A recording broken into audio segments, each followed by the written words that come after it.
Vocês já ouviram falar da Síndrome de Estocolmo? A Síndrome de Estocolmo é um processo psicológico em que uma pessoa que foi vítima de um abuso, de um sequestro, essa vítima começa a desenvolver vínculos emocionais positivos, de afeto, de lealdade pelo opressor. Essa vítima começa a identificar-se com o agressor, começa a olhar para ele como um protetor. A pessoa está a ser prejudicada, está a ser vítima, mas esse agressor assume aqui um papel de protetor e salvador. Resumindo, quando uma vítima começa a sentir afeto e lealdade pelo agressor, esse processo é identificado em psicologia como a Síndrome de Estocolmo. A vítima passa a amar aquele que a oprime. Quando é que se deu origem a este termo? Tudo isto começou após um assalto a um banco na cidade de Estocolmo, na Suécia, em 1973, em que 4 funcionários do banco ficaram como reféns e passaram 6 dias fechados no cofre do banco. E, por estranho que pareça, esses reféns acabaram por criar laços emocionais com os assaltantes. Mesmo depois da polícia pôr fim ao assalto e conseguir resgatá-los, em vez desses reféns demonstrarem raiva e ódio pelos assaltantes, não. Recusaram-se a testemunhar contra eles em tribunal. Até chegaram ao ponto de angariar dinheiro para pagar as despesas de tribunal dos assaltantes. Durante o assalto, um refém que teve que falar com o primeiro-ministro por telefone disse isto: olha, nós aqui temos mais medo da polícia do que dos assaltantes, porque os assaltantes não nos fazem mal nenhum. O nosso medo é a polícia entrar por aí dentro com um ataque violento e algum de nós perca a vida por causa dessa violência. Notem isto. Até mesmo em tribunal, quando este caso foi depois tratado em tribunal, os reféns defenderam os assaltantes e afirmaram que a polícia tinha colocado as suas vidas em maior perigo com aquelas tentativas de invasão do cofre do que os próprios assaltantes. Uma das funcionárias até disse em tribunal que os assaltantes trataram-nos bem, que os reféns confiavam nos assaltantes. Eles até eram gentis. Até chegou ao ponto de dizer, olha, eu estava com frio e ele até me deu o casaco, porque eu estava com frio. Este tipo de comportamento chocou os psicólogos, não só os psicólogos, mas a opinião pública mundial, porque mostrou aqui uma inversão psicológica. Os reféns começaram a confiar mais nos criminosos do que nas autoridades que tentavam libertá-los. E foi este comportamento inesperado que levou os psicólogos a batizar este processo como o Síndrome de Estocolmo.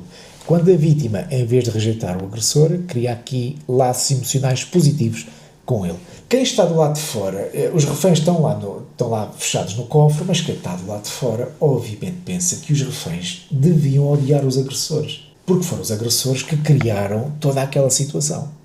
Mas porquê é que isto não aconteceu com os reféns?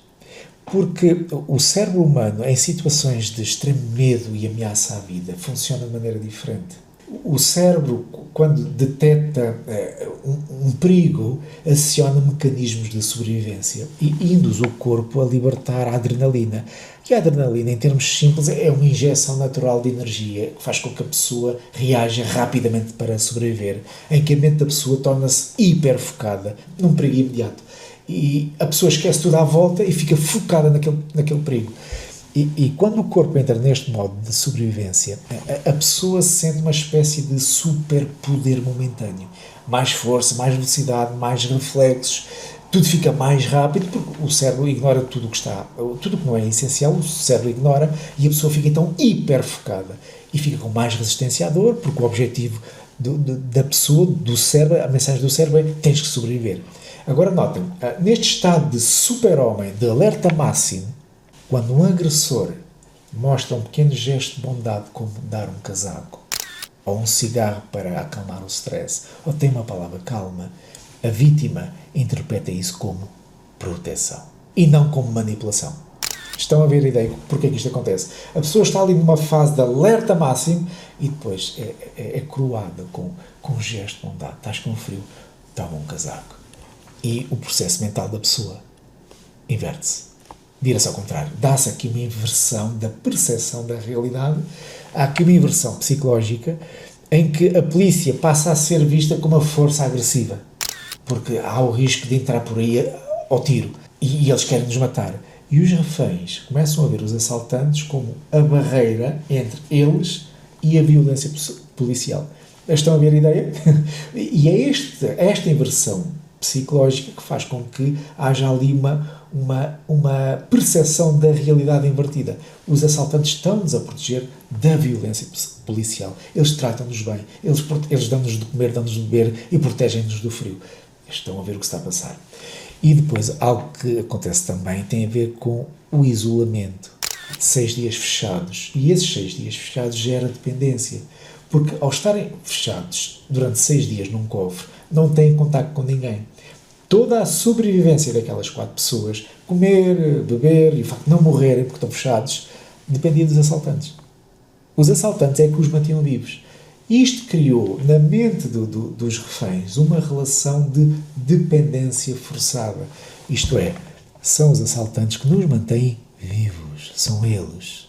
E depois há a necessidade do refém também identificar-se com o agressor, porque para reduzir a ansiedade, a vítima começa a identificar-se com quem o oprime.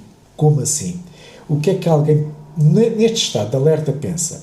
Se eu colaborar com o assaltante, ele não faz mal. Se eu pensar como ele não faz mal. Isto é uma estratégia inconsciente de autoproteção, é um mecanismo de sobrevivência natural, colaborar para preservar a vida. E faz com que os reféns comecem a se identificar com os agressores. E depois aquele tempo de convivência, se fosse apenas algumas horas, provavelmente o ódio iria prevalecer.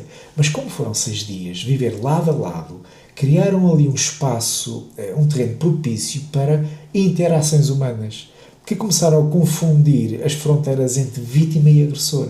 Começaram a diluir um bocadinho ali as fronteiras, já não sabe o que é vítima e o que é agressor. E é desta forma que esse tempo e essa convivência causou esta dependência do agressor. Qual é a ilusão da vítima? Qual é o problema aqui? Aquilo que o refém devia pensar é que, em condições normais, eles estariam com as famílias, não fechados num cofre. Mas na mente do refém, sob aquela pressão, é como que se a narrativa fosse reescrita. Espera aí, temos aqui um pano de fundo diferente. São eles que são os nossos protetores, os nossos salvadores, porque são eles que nos estão a dar de comer, de beber e nos estão a proteger da violência policial. Por isso, em vez de eles culparem quem os prendeu, passaram a agradecer pela proteção e encarar a polícia como um perigo. Estão a ver a ideia? Isto vai lembrar um bocadinho. Vamos ilustrar. Imaginar que alguém nos tranca numa cave durante 6 dias. Durante 6 dias nós não temos como sair.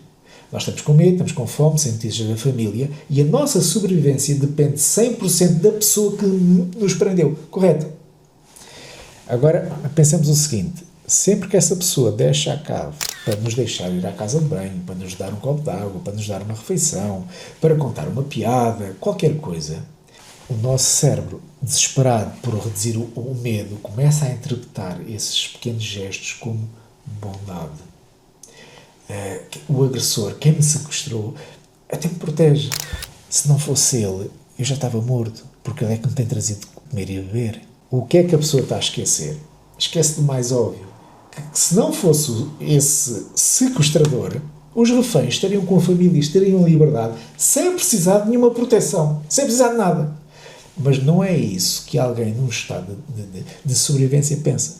Pensa que, olha, eu estou vivo porque ele ainda me dá de comer. E é exatamente isso que aconteceu no assalto ao banco na cidade de Estocolmo. E aquilo que aconteceu nesse banco acontece em outros casos, como, por exemplo, vítimas de violência doméstica. Existem vítimas de violência doméstica que começam a defender o agressor. Temos aqui sintomas da síndrome de Estocolmo. Há crianças que são abusadas, que se tornam dependentes emocionalmente do abusador. E é aqui que este processo psicológico da síndrome de Estocolmo encaixa que nem uma luva na sociedade Torre de Vigia. Porque a sociedade Torre de Vigia tem agido como um sequestrador doutrinário. A própria organização criou um cativeiro, uma realidade que ela própria controla. Ela diz que isto é o paraíso espiritual, isto é um paraíso exclusivo, que tem uma linguagem própria, nós somos a verdade, nós somos a organização de Jeová. E depois criam também ali um clima constante de vigilância e medo, com relatórios, com comissões indicativas, com o medo do Armagedon, cuidado com os apóstatas. A própria organização cria o cativeiro e depois oferece como salvador contra esse caos que ela própria criou. Eu estou-me a fazer entender. E isto vai lembrar um bocadinho aqueles governos totalitários, aqueles governos opressores, quer eles sejam capitalistas, quer comunistas, governos que causam o caos no país. Para depois da população viver num caos, a população começa a implorar pela ordem. Então o que é que o governo faz? Vem e traz a ordem e é visto como o salvador.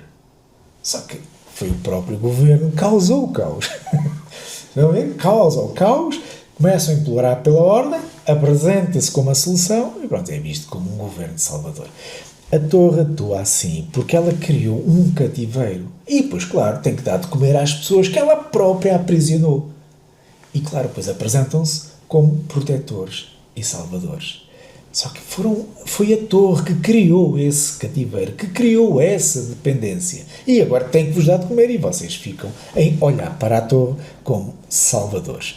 A síndrome de Estocolmo aplica-se a este tipo de comportamento a vítimas que estão neste cativeiro psicológico, emocional e social e começam a desenvolver uma lealdade, um amor profundo à liderança. E depois acabam mesmo por ignorar e justificar qualquer prova de cativeiro. Porquê? Porque se apaixonaram pelos seus opressores. Estão apaixonados. Houve aqui uma reprogramação mental, houve aqui uma inversão da percepção da realidade, uma inversão psicológica. Em vez de verem os assaltantes, os opressores, os manipuladores como a origem do problema, passam a vê-los como a solução. E é isto que a Torre faz. A Torre cria o cativeiro, depois dá de comer às pessoas que ela própria aprisionou. Claro. E este meu Jeová tem que olhar para a Torre como a origem do problema e não a vê-los como a solução. E depois, claro, porque eles estão apaixonados pela liderança, pequenos gestos são interpretados como bondade, assim como aconteceu com os reféns que estavam lá no banco. Os reféns viram um gesto como dar um casaco emprestado ou dar um cigarro para a pessoa aliviar o stress, ou um copo de água, ou uma refeição.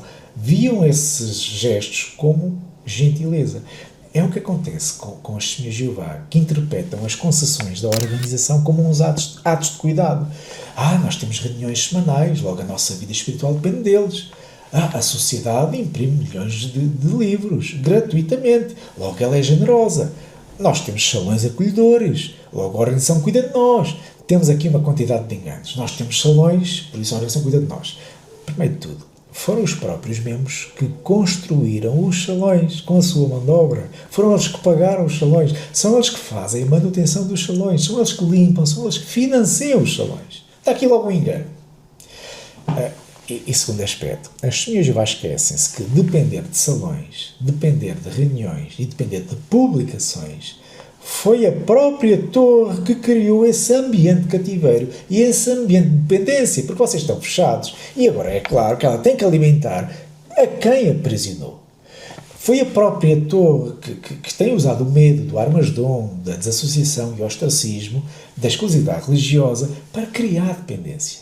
Por isso, assim como no banco, os pequenos gestos de bondade, o casaco, o cigarro, a palavra ou a piada, a conversa que se teve com os reféns, só se tornaram necessários porque o agressor criou primeiro a situação de cativeiro. E é isto que as testemunhas de Jeová não entendem. Elas têm que entender que foram sequestradas. Só que lá está, apaixonaram-se pelos seus opressores. A síndrome de Estocolmo. E este sequestrador doutrinário, que é a Sociedade de Vigia, cria aqui também um isolamento, e este isolamento gera dependência. Conforme nós já referimos, os assaltantes isolaram os reféns num cofre e os reféns dependiam dos assaltantes para sobreviver. Ok. E o assaltante tornou-se o seu salvador. De agressor passou para salvador. E o facto da Torre agir da mesma forma, a Torre, se vocês notarem, isola os seus membros. Porque as testemunhas de Jeová são isoladas espiritualmente falando. Porque as testemunhas de Jeová só podem consumir conteúdos da organização, publicações da organização, vídeos, reuniões, congressos, tudo da organização. As doutrinas são fechadas. Pensamento independente, isso é rebeldia. As testemunhas de Jeová estão isoladas espiritualmente. É só isto que vocês consomem. Além disso, as testemunhas de Jeová também são isoladas socialmente, porque são incentivadas a cortar laços íntimos com pessoas que não pertencem à religião. Porque essas pessoas que não pertencem à religião são encaradas como más companhias. Até se usa muita frase, são pessoas do mundo. Estão a ver? Pessoas do mundo que vai ser destruído, pessoas do mundo. A intenção da torre é mesmo isolar as testemunhas de Jeová. Tudo o que é festas de aniversários, de feriados, nem com a família. E muito menos com a comunidade. Muito menos. As pessoas ficam isoladas socialmente. E o que é que isto provoca? É que a sobrevivência social e emocional passa a depender 100% do ambiente criado pela própria organização. Tu, para teres amigos, só aqui dentro, só no povo de Jeová. Para teres a salvação, só aqui dentro desta arca espiritual que é a organização. E é isto que acontece devido ao isolamento. As pessoas ficam dependentes do ambiente criado pela própria organização. E as testemunhas de Jeová, como estão apaixonadas pela liderança, passam a ter uma atitude fria e cruel para com as pessoas que pensam de maneira diferente. Assim como os reféns lá no banco, em Estocolmo, olhavam para a polícia como uma força agressiva, da mesma forma, as testemunhas de Jeová olham para quem os quer tirar dentro deste maldito cativeiro como agressores, como apóstatas. Encaixa que nem uma luva. É isto que se está a passar na mente das testemunhas de Jeová. E esta organização, a Torre de Vigia, conseguiu isolar os seus membros, criar uma dependência forçada por meio de um decreto bíblico deturpado. Um exemplo, Mateus 24:45. Somos nós os profetizados na Bíblia. E, obviamente, isto faz com que estes agressores sejam vistos, então, como os salvadores. E as testemunhas de Jeová, de forma individual, passam a depender emocional e socialmente desta organização. Elas estão emocionalmente algemadas, estão apaixonadas pelo seu sequestrador. E ouve-se às vezes frases como esta: eles magoam-me, mas eu mereço. Eles só estão a ajudar-me a ser uma pessoa melhor. Eles são duros, é verdade que foram duros, mas é para o meu bem. Eu é que falhei. Eles só estão a tentar proteger a congregação. Eu sei que há erros na organização, mas nenhuma organização é perfeita. E Jeová vai consertar tudo a seu tempo. Vocês estão a ver estes laços emocionais que a pessoa que está em cativeiro tem para com o opressor. Isto revela como o isolamento cria uma dependência emocional com o opressor, que é típico da síndrome de Estocolmo. E é mais do que evidente que as testemunhas de Jeová são vítimas de algemas psicológicas e espirituais. Existem aqui correntes invisíveis. Quando uma testemunha de Jeová diz: eu não posso confiar nos meus sentimentos, só a organização sabe o que é certo. Se eu questiono é porque o meu coração está errado. Ok, e depois tentam basear isto em Jeremias 17:9, aquele texto que nós conhecemos, que o coração é mais traiçoeiro que qualquer outra coisa, quem o pode conhecer, e depois o contexto diz: confia em Jeová. E isto realmente é verdade. Isto é verdade, o coração é traiçoeiro. Mas qual é a ilusão? A ilusão está no truque, na doutrina da torre, porque a sociedade Torre Vigia roubou a identidade de Deus, roubou o nome de Deus e revestiu-se dessa identidade. Eles são a voz de Deus na Terra porque Deus fala por meio desta organização. Quando textos como Jeremias 17:9 e o contexto diz para confiar em Jeová, isto no subconsciente de uma testemunha de Jeová está a dizer que tu tens que confiar na organização, porque eles é que são a voz de Deus. Só que estes homens apropriaram-se da voz de Deus. É a voz de estranhos que Jesus mencionou em João capítulo 10. É uma falsificação da voz do pastor. Aquilo que acontece é que as testemunhas de Jeová estão presas espiritualmente e psicologicamente a uma organização por meio de textos bíblicos verdadeiros. Mas que os assaltantes o que fizeram foi apropriar-se da autoridade do autor dessas palavras e passaram a ter legitimidade de caçar como lobos em nome de Deus. Vocês, testemunhas de Jeová, estão aprisionados mentalmente, psicologicamente e espiritualmente. Isto revela que este isolamento, este cativeiro criado pela torre, cria uma dependência emocional com o opressor, que é a sociedade Torre Vigia. E há aqui uma lealdade à torre. Isto é típico da síndrome de Estocolmo. Vocês apaixonaram-se pelos vossos opressores. E depois nós temos aqui outro problema, que é a necessidade que a vítima tem de se identificar com o agressor, conforme aconteceu no banco. Havia necessidade de colaborar com ele para não nos fazerem mal. Nós temos que pensar como os assaltantes para não nos fazerem mal. É assim como a testemunha de Jeová pensa. Uma testemunha de Jeová diz: se eu colaborar com a organização, eu não serei visto como rebelde. Se eu obedecer à organização, eu serei visto como maduro. Se eu for leal à organização, eu serei visto como espiritual. Se eu sair da organização, eu vou morrer no Armagedom. Só dentro desta organização é que nós temos proteção e salvação. E esta identificação com os agressores, de colaborar com os agressores, leva até mesmo os membros a defender os líderes, mesmo quando a organização é acusada de pedofilia. Os próprios membros chegam a ignorar falsas profecias, porque as Testemunhas de Jeová são marcadas ao longo de 140 anos com falsas profecias acerca da vida do Cristo. 1879, porque isto já vem de Rússia, 1879, 1914, 1915, 1919, 1925, 1941, 1951, 1975, alguns já se lembram desta falsa profecia, a geração que não passa, muitos já se lembram disto, esta geração que não passa passou, agora nós já estamos na geração sobreposta. E ignoram estas falsas profecias. Porquê? Porque estão apaixonados. As Testemunhas de Jeová, como vítimas, chegam mesmo a fechar os olhos quando veem uma organização envolvidas com entidades políticas internacionais como a ONU, como a OSCE, que é o Organismo de Segurança e Cooperação da Europa, como o Plano de Desenvolvimento das Nações Unidas, como a URI. Fecham os olhos a isto. Vão ao ponto de ignorar todo este comportamento por dizer eles são homens imperfeitos, mas Jeová mesmo assim ainda os usa. Esta é a única organização que Deus tem na Terra. E depois há uma que eu gosto muito. As Testemunhas de Jeová são os únicos que pregam, mas ninguém prega. Eu gosto desta porque as Testemunhas de Jeová não pregam. As Testemunhas de Jeová caçam. Porquê é que caçam? Porque roubam ovelhas a Cristo, assim como fazem os mormons, que são os primos mais velhos das Testemunhas de Jeová. É o mesmo tipo de pregação, o mesmo tipo de objetivo. Porque a pregação das Testemunhas de Jeová é um falso evangelho, conforme dizem Gálatas 1:6-8. Pregam outro evangelho, que a salvação depende de uma organização, que depende deste cativeiro que eles próprios criaram. E depois vão ao ponto de batizar as vítimas em nome do Pai, do Filho e da organização. Isto é herético, isto é uma apostasia, isto é roubar ovelhas do Cristo para dentro de uma organização. Por isso, quando eles dizem, somos os únicos que pregamos, não, vocês não pregam, vocês caçam, vocês roubam ovelhas a Cristo para dentro de uma organização que vocês criaram e vocês têm o selo no batismo. Batizem o nome de Jeová, de Jesus e da organização. Até o Espírito Santo foi removido. Isto é o pior que pode acontecer numa seita religiosa anticristã. Batizar pessoas em nome de uma organização, em nome de homens. E o que acontece, que mostra aqui a dependência destas pessoas apaixonadas pela torre, é que mesmo quando alguém sai da torre, ainda revela sintomas desse vínculo traumático. Porquê?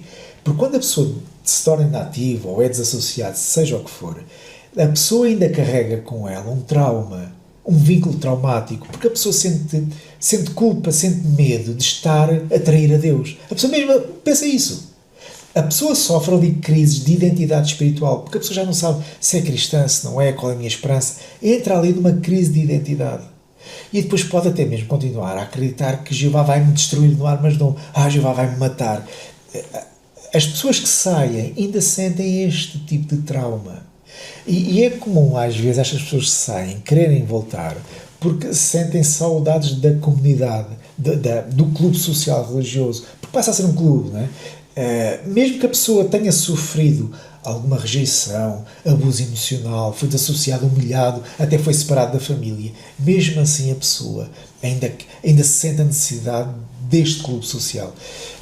Muitos ainda sentem saudades deste amor fraternal, condicional, porque isto não é amor, isto é um amor condicional. Eu amo-te enquanto fores sujeito a este cativeiro, porque no dia em que quiseres sair do cativeiro, acabou o amor. Isto é um falso amor. Mas quando estas pessoas sentem saudades deste falso amor, tentam voltar, não é por arrependimento ou pela fé em Cristo, não é por fé genuína, tem a ver com tentar atenuar este vínculo traumático criado em cativeiro. O medo de estar a trair a Deus, o medo de morrer no Armagedom, o isolamento social, a família, a pessoa quando volta, não é por causa do Cristo, é por causa do vínculo traumático criado dentro deste cativeiro. Isto revela que a necessidade da vítima se identificar com o agressor. Isto é típico da síndrome de Estocolmo. Apaixonaram-se pelos seus próprios opressores. E outra agravante é o tempo e a convivência que gera dependência. Como aconteceu lá no banco em Estocolmo, os reféns passaram 6 dias a viver lado a lado com os assaltantes. E o que é que aconteceu com isso? Criou ali uma certa confusão de fronteiras entre o que é vítima e o que é opressor. Diluiu aquela fronteira ali. O mesmo acontece com as Testemunhas de Jeová. Uma Testemunha de Jeová passa anos e décadas dentro da torre de vigia, convivendo apenas com TJs, com Testemunhas de Jeová, consumindo apenas publicações e vídeos da organização. As conversas que têm uns com os outros são repetições das sentinelas.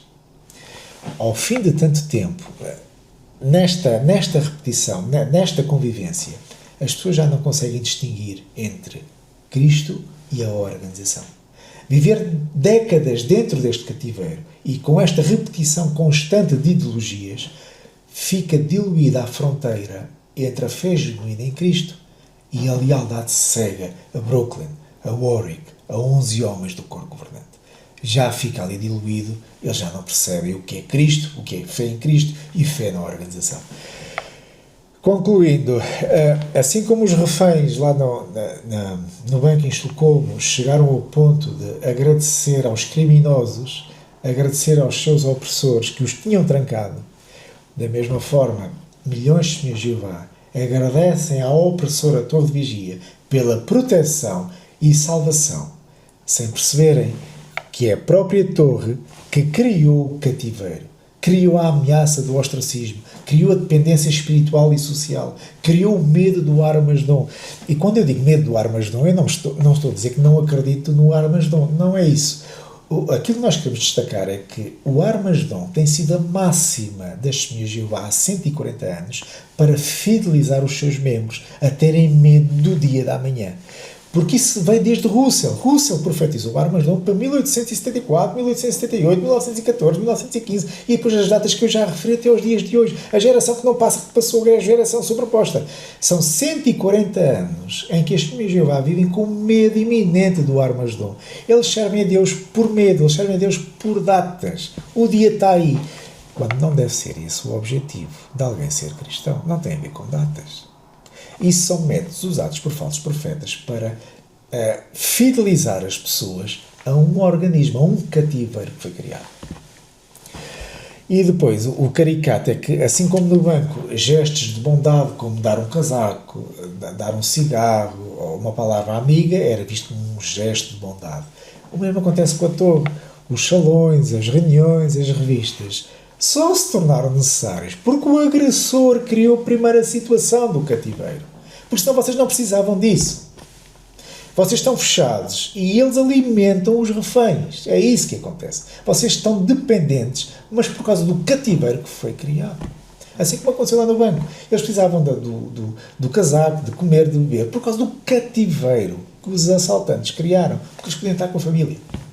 Se vocês não fossem enganados dessa forma, se não tivessem sido sequestrados, se não tivessem nesse cativeiro, vocês desfrutariam da verdadeira liberdade em Cristo e chamariam as outras pessoas, mesmo pertencendo a outras religiões, de cristãos e de irmãos.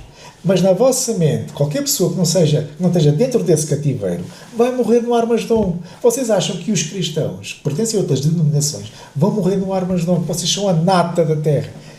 Isto é de um narcisismo de fazer vomitar a tripa. Vocês poderiam viver normalmente na sociedade sem parecerem extraterrestres. As Testemunhas de Jeová são ETs na sociedade. Vocês poderiam ir para a universidade, vocês poderiam usar barba se quisessem, as mulheres podiam usar calças ou saias se quisessem, sem nenhum peso na consciência, vocês poderiam celebrar os aniversários, fazer brindes, vocês seriam pessoas normais, vocês seriam cristãos. Mas não são. Por causa desse criminoso cativeiro, vocês tornaram-se escravos de homens. E depois, claro, vocês são duros e cruéis com aqueles que saíram desse mesmo cativeiro, onde vocês ainda se encontram. E depois dizem que pregam para anunciar o reino de Jeová. Não. Vocês pregam para promover o site jw.org. E vocês batizam as pessoas em nome da organização.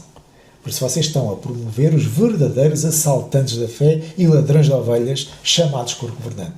E os membros do coro governante não passam de fantoches da empresa bilionária Sociedade Torre Vigia. E depois vocês justificam pecados abomináveis como a pedofilia dentro da organização, vocês fecham os olhos a isso. Só na Austrália, e isto foi debatido em tribunal, existem na Austrália 1006 abusadores à solta. 1006! Fora aqueles que não se conhecem. Estes são os conhecidos. Nos Estados Unidos, o corpo governante foi intimado para depor em tribunal. Este ano, no dia 28 de agosto, e agora foi adiado para dia 20 de novembro. Os membros do corpo governante vão se sentar em tribunal para responder perante o juiz pelas suas políticas de encobrimento de pedofilia. E estes senhores de Jeová fingem que nada disto existe. Né? Estes senhores de Jeová fazem lembrar um corno apaixonado. Mostram-se as provas e eles não acreditam. Porquê? Porque a paixão cega. E depois as senhoras já estão tão apaixonadas pelos seus opressores que vão ao ponto de morrer pela organização. Só de pensar que nos anos 60 e 70 esta organização proibiu o transplante de órgãos. Quantas pessoas morreram nos hospitais por recusar transplante de órgãos porque a organização encarava esse tratamento como canibalismo. Depois, nos anos 80, acabaram com isso. Mas quantas pessoas morreram porque não foram submetidos a um tratamento de transplante de órgãos? Quantas pessoas morreram? Mas as pessoas já fecham os olhos a isso.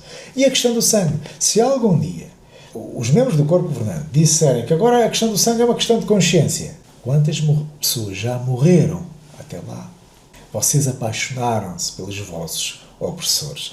Assim como aconteceu com os reféns lá no banco em Estocolmo, que agradeceram aos criminosos por os trancarem num cofre, também os senhores agradecem à Torre de Vigia por proteção e salvação, esquecendo que foi a própria torre que criou a prisão mental onde vocês vivem.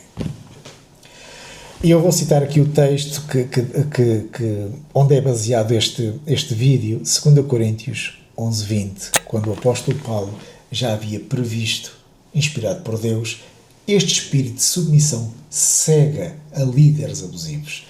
Sim, tolerais a quem vos escraviza, a quem vos devora, a quem vos faz violência, a quem vos trata com orgulho, a quem vos dá no rosto. Eu gosto desta tradução. Esta é a tradução Bíblia Ave Maria. Fala aqui que os cristãos em Corinto, que eram muito polidos, intelectualmente falando, mas toleravam quem os escravizava, quem os devorava, quem fazia violência contra eles, quem os tratava com orgulho, e esta expressão, quem vos dá no rosto. É exatamente isso que acontece com esta organização. Em vez da liberdade em Cristo, vocês aceitam ser escravos de homens, suportam quem vos soca espiritualmente no rosto. E ainda chamam isso de disciplina amorosa. Um murro nos dentes, disciplina amorosa. Um murro no nariz, disciplina amorosa. Este é o cerne da síndrome de Estocolmo espiritual. As vítimas passam a amar o cativeiro que as mantém cativas e a defender os carcereiros que as exploram, que as sequestraram. Os 11 membros do corpo governante não são pastores, são carcereiros. O corpo governante são os verdadeiros ladrões de ovelhas e a vossa paixão cega é as algemas que vos mantém nesse cativeiro. E vocês ainda chamam esses homens do escravo fiel. Mas, na realidade, eles não são o escravo fiel. Eles são os assaltantes fiéis. E vocês, sim, são escravos e reclusos fiéis. A síndrome de Estocolmo e este Senhor Jeová, a paixão pelos opressores.